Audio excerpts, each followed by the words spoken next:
প্রত্যাবাসনের পক্ষে কাজ করা রোহিঙ্গা নেতা মাস্টার মহিবুল্লাহ, যাকে 2021 সালের 29 সেপ্টেম্বর কক্সবাজারের উখিয়ার লম্বাসিয়া ক্যাম্পে গুলি করে হত্যা করা হয়, যার মূল পরিকল্পনাকারী ছিল আকিজ।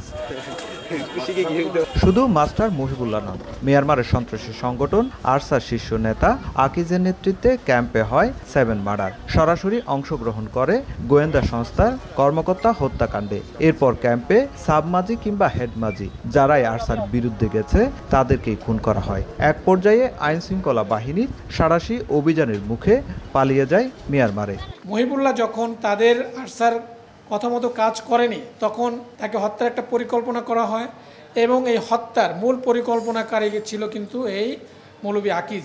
গত এক বছরের র্যাবের অভিযানে গ্রেপ্তার হয় আরসার 112 জন শীর্ষ সন্ত্রাসী। উদ্ধার হয় বিস্ফোরক, গ্রেনেড, রকেট শেল থেকে শুরু করে দেশি বিদেশি অস্ত্র ও গোলাবারুদ। এরপর ক্যাম্পে ফিরে আসে স্বস্তি।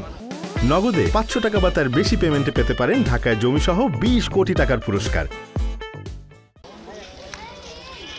কিন্তু ক্যাম্পে নতুন করে সংগঠিত হওয়ার চেষ্টা করছে মিয়ানমারের সন্ত্রাসী সংগঠন আরসা।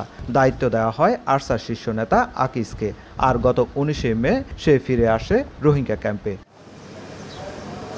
রোববার রাতে আকিজ সহ 8 থেকে 10 জন আরসা সদস্য 4 নম্বর ক্যাম্পের একটি পরিত্যক্ত ঘরে গোপন বৈঠক করছে এমন খবর পেয়ে অভিযান চালায় র্যাব। গ্রেপ্তার করা হয় আরসার শীর্ষ সন্ত্রাসী আকিজ সহ 5 জনকে। উদ্ধার করা হয় অস্ত্র, গুলি ও বিস্ফোরক দ্রব্য।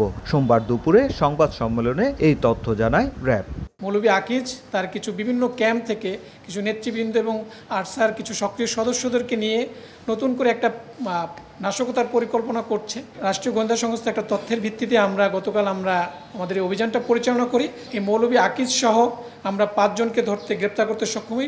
আকিজ ছাড়াও গ্রেপ্তার হওয়া আরসার 4 সন্ত্রাসীর বিরুদ্ধে রয়েছে খুন ও অপহরণ সহ একাধিক মামলা।